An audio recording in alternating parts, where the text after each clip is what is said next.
Welcome in to the Pigskin Preview presented by FanDuel Sportsbook. I'm Nick Roush. He's Adam Luckett, here to give you locks to help you win some money on FanDuel Sportsbook this week. In week 7, we're already to week 7, 5-1 after we were 5-1 last weekend. Luckett's column on KS Board or KSR Plus was 5-1. We're riding heaters right now, and we got more heaters for you this weekend, Luckett, with a huge slate this weekend. It's looking extra juicy. Yeah, I love the card this weekend, Nick. I loved it so much that you beat me to the punch on 2 picks you're going to have here. So so we're going to have some joint plays this weekend. Some good synergy, yep. And one of Nick's is the one I'm really high on. I really like. So I'm excited. I got a lot of picks here. It took me – sometimes for the column it's hard getting to 6. This week I had to whittle down. So I really like the card this week. I'm really excited for this weekend of football. And this, October is swing game month, Nick. This is when, your season gets determined a success or a failure. Because are you playing for something good in November, whether it be a high season, whether you program expectation, reaching above it, or you do disappoint and you're kind of coming in above or below expectations. A lot of that's determined to me in October when you get into these conference games. You look at the card, there's a ton of spreads under a touchdown, ton of spreads, even under a field goal or right at a field goal. So that makes things fun. And so we're in for a fun weekend and really a fun few weeks here. Yeah, and you can get in on the action in the Commonwealth of Kentucky on your phones by downloading the FanDuel Sportsbook app, the #1 app in the country. Put in promo code Pigskin or visit FanDuel.com/Pigskin. Bet $5, get a bunch of money in bonus bets. Got to be 21 and older, all that jazz. Legal in Kentucky. The disclaimer's in the fine print at the bottom. Don't have it pulled up, but you know what to do. Big Blue Nation. You're smart. 1-800-GAMBLER is the number you call if you got a gambling problem. But we're operating in units. We're being responsible, and we're responsibly sharing picks. But I'm going to start with an irresponsible question. Luckett, would you rather take Wisconsin -10 against Iowa or the Buffs -11 versus Stanford? Those might be 2 of the weirdest games on the slate this whole entire weekend, and I can't actually. I think the question is: which dog would you rather take, Stanford or Iowa? Iowa, for sure. Well, I know you can't quit Iowa. Wisconsin's passing game stinks this year, Nick. If you kind of look at the numbers, and so they haven't been the dairy raid. It hasn't worked right away. It turns out footballs don't fly far in milk. So I would take Iowa. I think it should be Wisconsin should be around a touchdown favorite. So I would take Iowa there. I don't want to take Stanford. The thing about the Colorado pace of play is big there. They get out to a lead, they're going to run that thing up, right? In my opinion, especially they got a Friday night window by themselves. So I would take the Hawkeyes there. Plus, what is it, 10 now? I know it was 9.5. Did you get up to 10? Yeah, it's up to 10, yeah. Yeah, I would take the Hawks for sure there in that spot. But that did not make my card this week. But that is one I considered for sure. One you might have considered, too, that I just couldn't pull the trigger on is UNC -3.5 against Miami. I think that's a good line. Y'all have heard me ride the Tar Heels quite a bit this year. They've scored 31 points in every single game, and I believe they're 4-1 ATS so far. They've done a good job covering, but the competition hasn't been stellar. And Miami, the reason why I'm not just riding with UNC is the Bear put out a great tweet this week, and it's the reason why I'm staying away from both games. It's the most college football thing ever would be for Miami to go and beat North Carolina, absolutely, and for Pitt to beat U of L. Both teams that like Louisville and North Carolina, I think, are both better teams, but you could see pathways for each side to winning because of their defense. So not to stray too far away, but like I had to stay away from the Louisville game after the Narduzzi, Satterfield, Braum. They looked the same comments. I don't think everybody got offended over there, but I don't think Pitt's gonna catch them sleepwalking after that big win. I would beg to differ. It's just like the mindset you have, right? You know, I mean, they're the golden goose right now. They're eating fillets around town, like, and they're going to play Pitt. The problem with me, I think that line's just perfect. Like 7's what I had it at, and I was like, if it gets to 9.5, 10, lock and load. But 7's just too much. I would almost play Pitt money line if you wanted to play it. Right, like that's the only where you're going to get the good value for a potential upset. Yeah, and then Miami. I mean, I have that Carolina -3. I think that's a total toss-up. Neutral field, that's close to a pick 'em to me. And I like you have to. I mean, you talk about bounce back spot for Miami. Doesn't get more bounce back than that. It's just how they deal with it. I mean, that's a tough situation to deal with. You saw their starting center just like freaking out on the sideline after the game. Like, you know, what's the confidence level in the coaches in that locker room after that? You know that so they're dealing with a lot. And North Carolina, they're so finicky sometimes, especially defensively. And that's where I would think that it might be demoralizing, like that. Like it would be almost impossible to get up off the mat. But like I could easily see, you know, North Carolina's defense, it's quote unquote better. It couldn't get worse. But I could see this turning into a shootout and things get crazy. Miami gets a little momentum and goes on the road and wins. So I love that game though. Like that's going to be a wildly entertaining game. It's the one game this weekend that I cannot put my finger on whatsoever is USC-Notre Dame. Like I'm just pissing in the wind with this game. USC's a 2.5-point dog. Where like Notre Dame is not, they have not been who we thought they were whatsoever. And so I don't, this whole conversation about like, well, USC doesn't play any defense. USC doesn't play any defense. I mean, do they even need to play defense the way that Notre Dame's been playing offense as of late? Like, right, yeah. You know, like USC might just score 40 and the game isn't even close, but I don't, it's just too, I can't put my thumb on that game whatsoever. Like it. Yeah, that's another one I considered. It's not going to make the card this week, but I like USC there catching 2.5. I would have loved it if you caught 3. That's one, Nick, alternate line, right? Like if you really think that's going to have USC is going to like put up a big number and maybe blow them out, that's an alternate line opportunity to me. Yeah, minus 2.5 or something. Right. Or even bigger. If someone won by 10, it'd be USC, not Notre Dame, I think, in that game. Yeah. You know? So if you wanted to lay 7 with USC and get some good odds, that's something I think to consider. Maybe if as well. If you're the kind who maybe hits a couple bets early and you got some money to play with and you want to take a big swing, that's something I would advise considering. Not saying you should do that. That's a very poor betting strategy, but I know some people like to dabble in those waters. So just something to keep in mind there. Scoots is a big alt line guy. He loves betting alternate lines more so than anything. Like we missed an opportunity earlier in the year, Nick. I really do think. Like we both thought Florida could win by more than 7, double digits. Yeah. That was a good alternate line window, and I think USC potentially falls in that as well. Well, it's just a couple of the big games on the slate this weekend.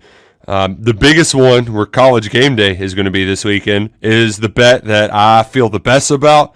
I love this. It's my first pick. It's my lock of the week. Oregon is going on the road, catching 3 points, and this is a huge game for the Pac-12. There's no denying it. Oregon versus Washington. Washington, they're painting Montlake purple. Biggest game in Seattle in I don't know how long. But that's kind of where I'm at with this game is it's the biggest game in Seattle and I don't know how long. They're going to be up for it, don't get me wrong.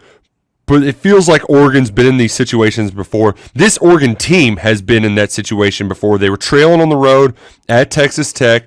They did not flinch. They were not rattled. They showed some resolve, came back, and hell, ended up getting a backdoor cover at Texas Tech. The other quote-unquote big game where they had the big spotlight on them like today, it was the big noon against Colorado, and they just smashed them to smithereens. And obviously, this is a much – Colorado and Washington, they're not in the same league, right?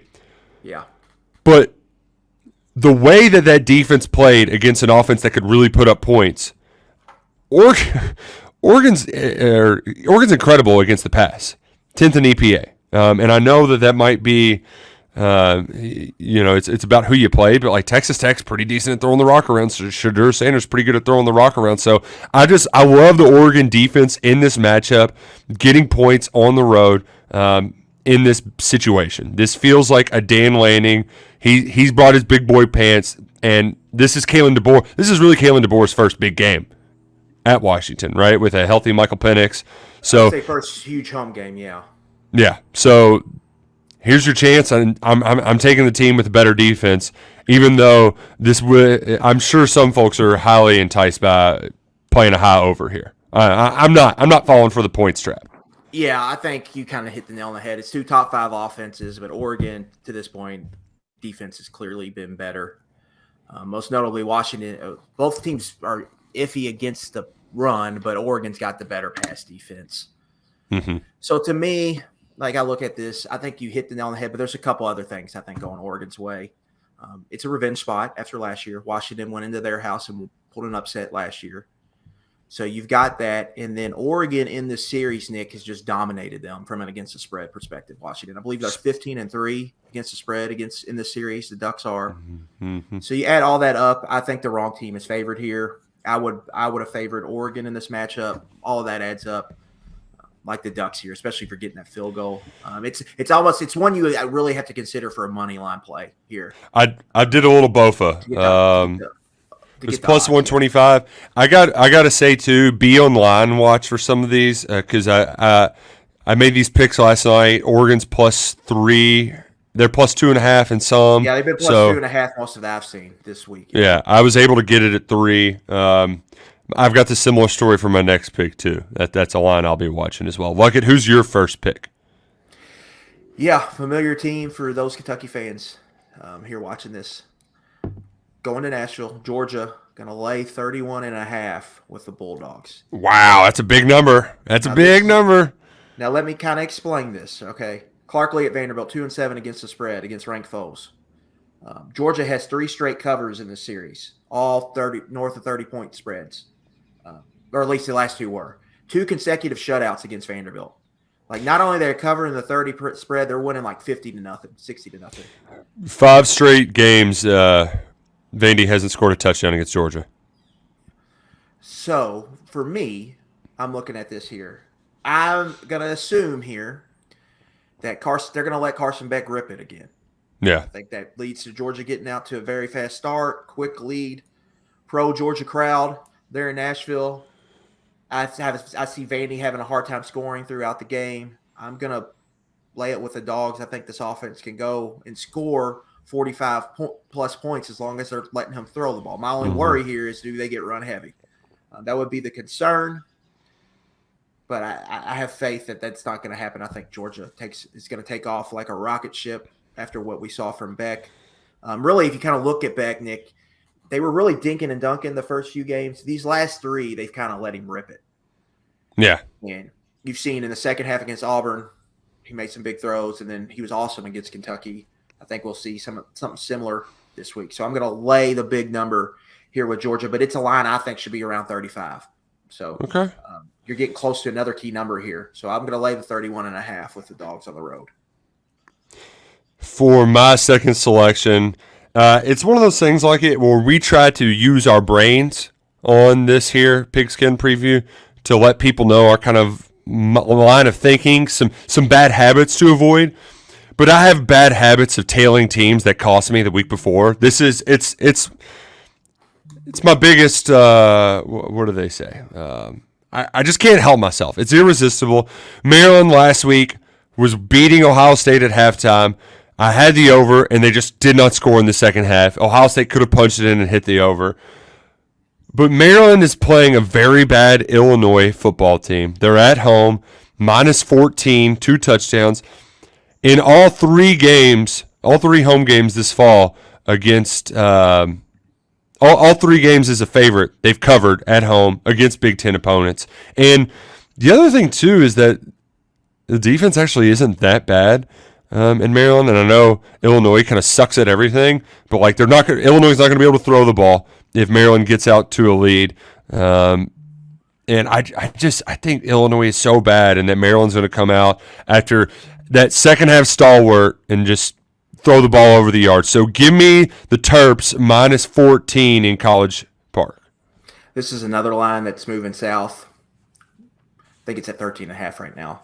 Damn it! But I'm against you here, Nick. I like Illinois here. I love this. What? You like the Fighting Birds? They've been so bad. Maryland, that was the biggest game under Loxley they've had, right? And they thought they were going to win it, and they were in that game for a long time. Like, the holy hangover is coming here to College Park. Illinois coming off an embarrassing loss. If they don't play well this week, it's just not going to happen. I think they go in, keep this thing close. I like fading Maryland in this spot. I think the line's a little rich, right at 2 touchdowns. So give me the Illini here, plus 14, plus 13.5. But I'm against you. I was going to have this here. We're going to stay away from it to avoid the fight, so we can get 6 picks here to spread the wealth. But I like it. I like Illinois in this spot. All right. Well, you can fade me or follow me. It was 14.5 earlier in the week, so if you would have got it on it earlier. But it's a line. It was one of the bigger, I think, line movements we've seen because it has dropped a full point in the last, I say, day and a half. So it's going to be one to keep watching moving forward. Luckett, your second selection. We're having a line fight. Will you? What's going to be the fight here? Yeah, Nick, James Madison's the best team in the Sun Belt by a lot. This line opened at like 2.5, and it has moved quickly. It's moved quickly for a reason. They're hosting Georgia Southern in what's going to be a huge game, noon. I believe ESPN2 on the call. Like, this line should be north of 10. Like, James Madison is a wagon for their level. They beat John Summerall's team on the road. They are the favorite to win here. I like laying the points here with the Dukes. You kind of look at this matchup. Georgia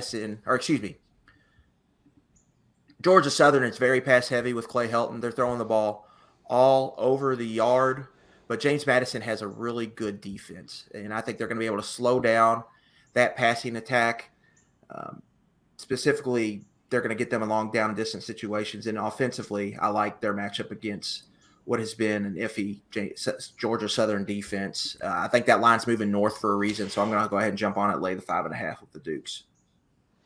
I mean, it's wild that like pretty much every line that we walked in before the show has moved. I just caught it at -6. Love too that I can see it and just like grab it right now. So great to have sports betting in Kentucky. So great to have FanDuel around. Great way to make money. Somebody's taking a bath in that. Either Vegas is going to take a bath in that game, or some of the big money be getting laid on the Dukes is going to take. Some of the big bettors are going to take a bath because that thing is moving fast. And again, it opened really small, like right around a field goal.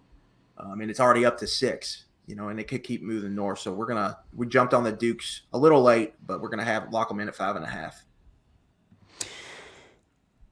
We're gonna lock it in. We're gonna try to make some bacon for you, and you can make some bacon for the teacher in your family by purchasing the people who make bacon. Eckrich smoked sausage. That was what I did before the show, cut up some Eckrich smoked sausage, threw it in the crock pot. But our friends at Eckrich, they're teaming up with the Extra Yard for Teachers to present the $1 million challenge for teachers.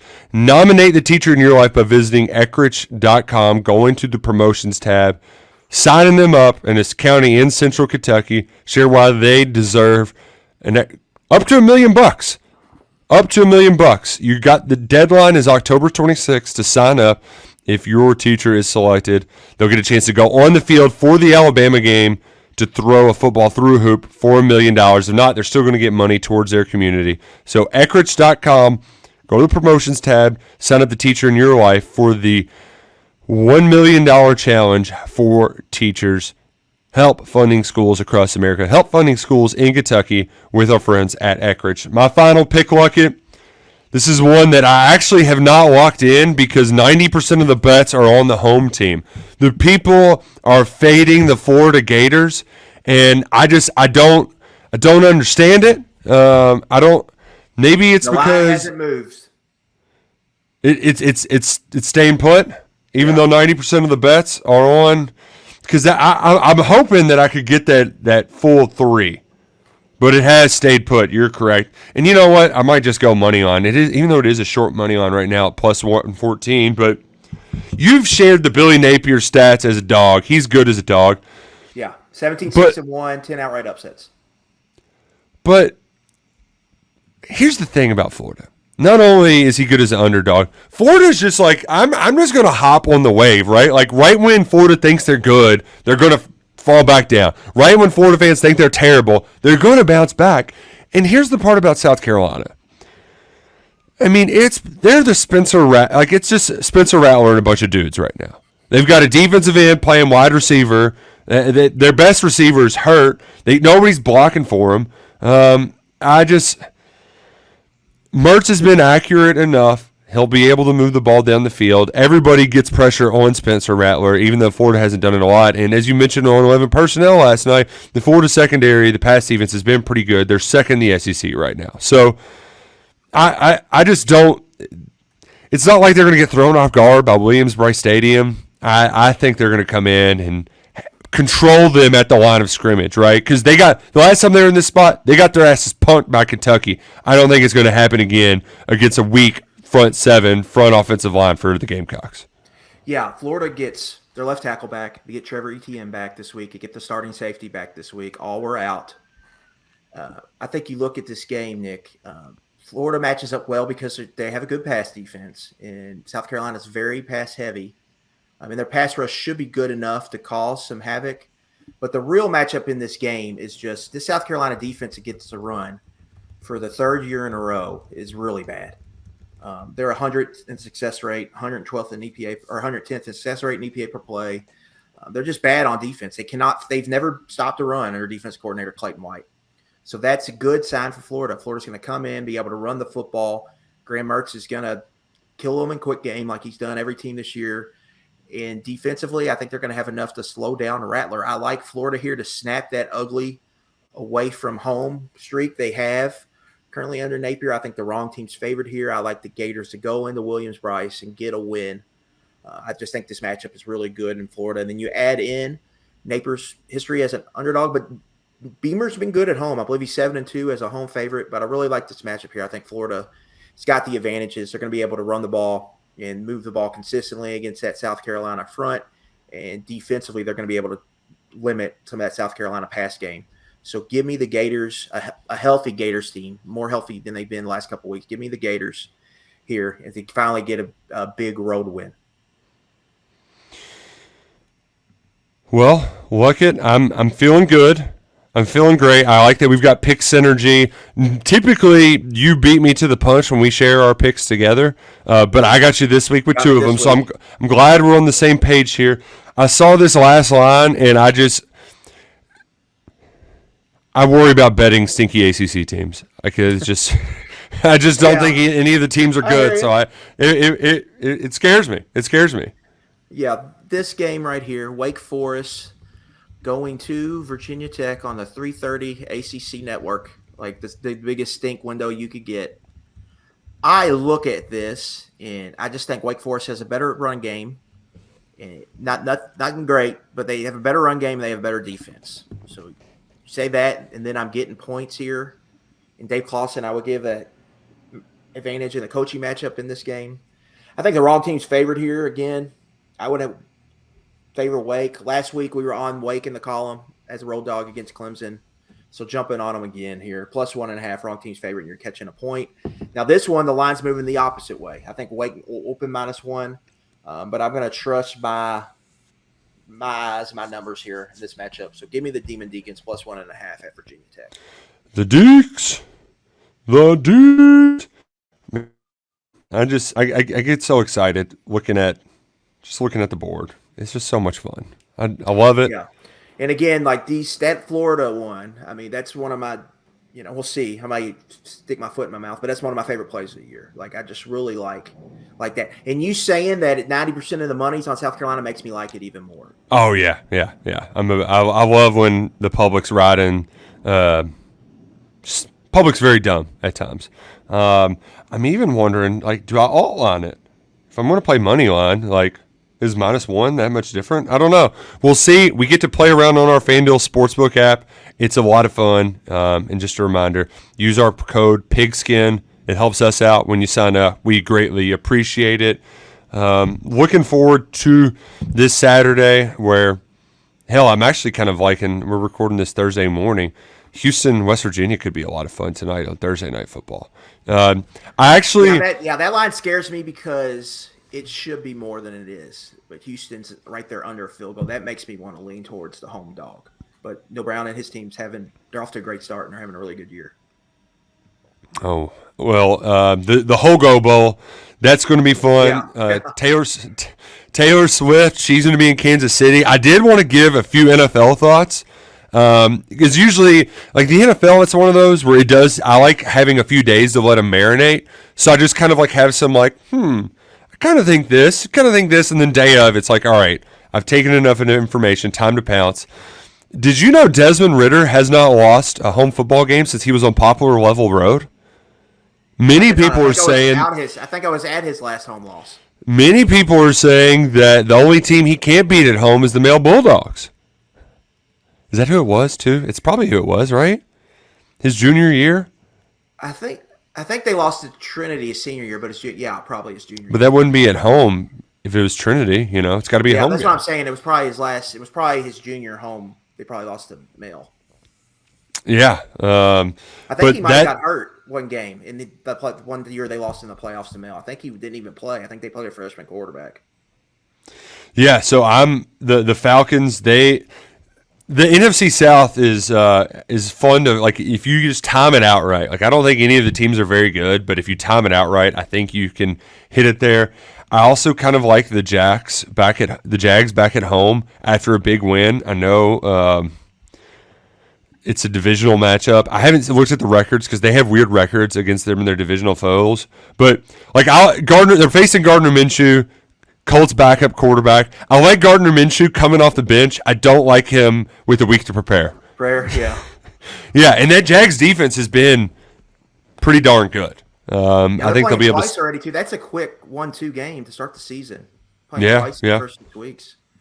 All right, which line is stinkier? Detroit -3 at Tampa or San Fran -7 at Cleveland? It's a lot. It's a lot of cheddar. Browns are. It sounds like Watson's not playing, and they already made a switch at backup quarterback after starting DTR. They're going to PJ Walker. Yes. This week. -7.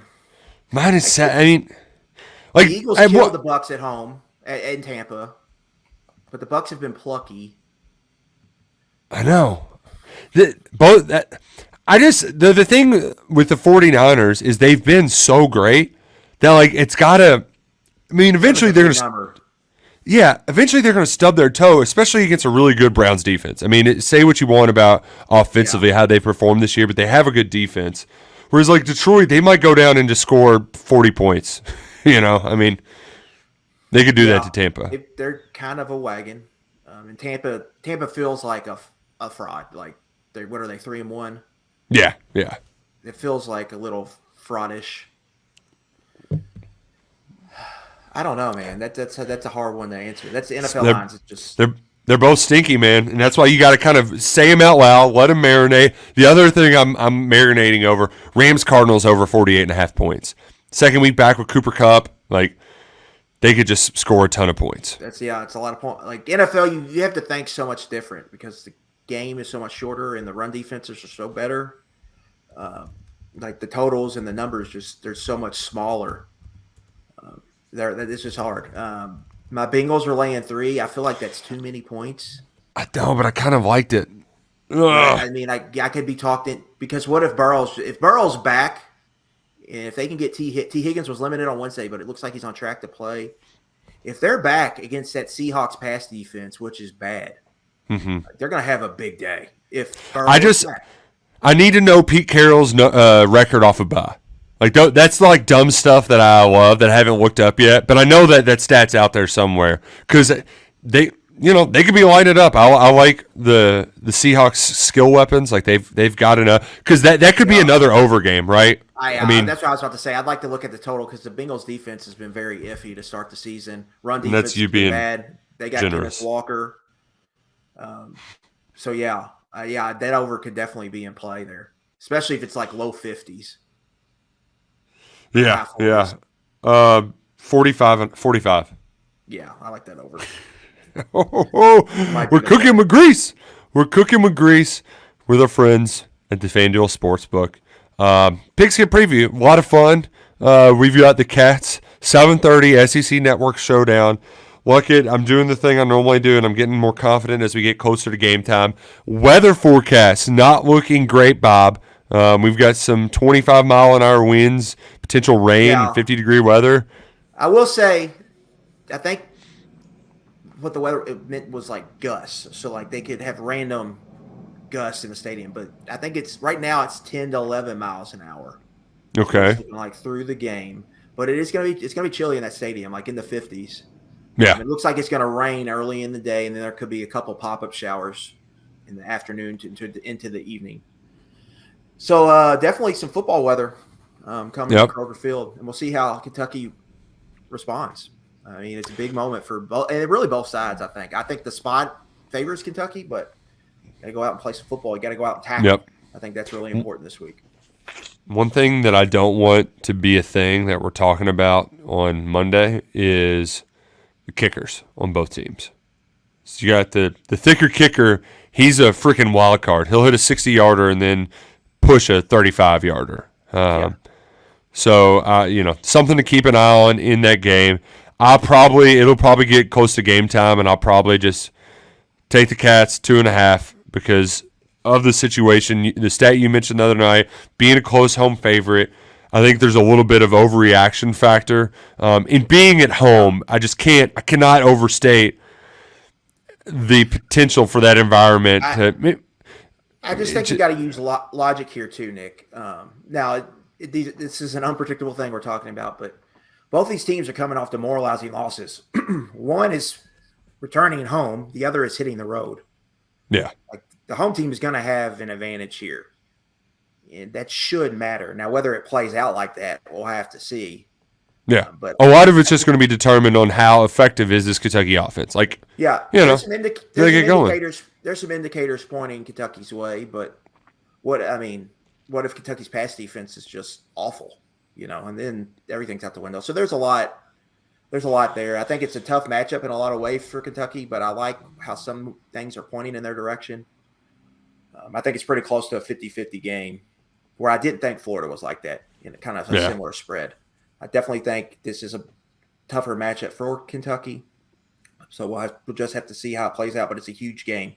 Winner of this can legitimately go 9-3 and have a shot at 10-2, I think. Loser is probably getting in that 7-5 Music City Bowl, Liberty Bowl range. So it's a huge game for, I think, both sides.